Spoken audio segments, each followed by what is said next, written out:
চারিদিকে এসব কি হচ্ছে রে ভাই? কেউ হচ্ছে শরীফ থেকে শরীফা, আবার কেউ দিচ্ছে গর্ভ ভাড়া। মা হতে ভালো লাগে তাই গর্ভ ভাড়া দেন এই তরুণী।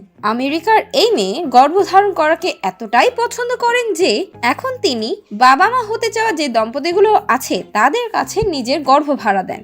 এটা কিন্তু ফ্রি না রে ভাই, জানলে আপনি অবাক হবেন। তার এই গর্ভ ভাড়া নেওয়ার জন্য আপনাকে গুনতে হবে 40,000 মার্কিন ডলার, বাংলাদেশি টাকায় 43,40,000 টাকার বেশি। 26 বছর বয়সে ইয়াসেনিয়া ল্যাটোরে এখন পর্যন্ত 3টি সন্তানের জন্ম দিয়েছেন, তার মধ্যে 2 সন্তান তার নিজের। ইয়াসেনিয়া বলেছেন, যে মেয়েরা স্বাভাবিকভাবে মা হতে পারেন না তাদের জন্যই আমার এই প্রচেষ্টা। আমি এখন পর্যন্ত 3টি সন্তানের জন্ম দিয়েছি, তার মধ্যে 2টি আমার নিজের আর অন্যটি এক দম্পতির। তিনি বলেন, আমি খুব শিগগিরই আবার গর্ভ ভাড়া দেওয়ার কথা পরিকল্পনা করছি। এটার জন্য আমার আর তর সইছে না।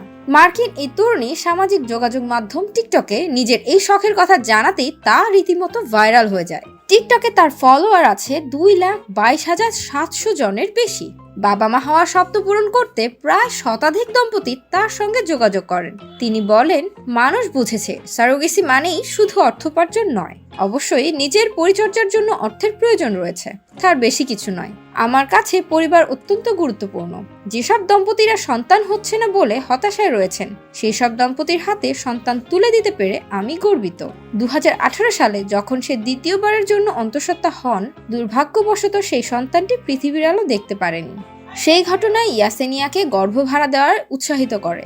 সারোগেসি পদ্ধতির নিয়ম অনুযায়ী সাধারণত সন্তান জন্ম দেওয়ার পর ধারক মা ওই শিশুটির সঙ্গে কোনো যোগাযোগ রাখতে পারেন না, কিন্তু এই ক্ষেত্রে ওই তরুণী সেই সব দম্পতিকে গর্ভ ভাড়া দেন যারা ভবিষ্যতে সন্তান জন্ম দেওয়ার শিশুটির সঙ্গে সুসম্পর্ক রাখতে অনুমতি দেবেন।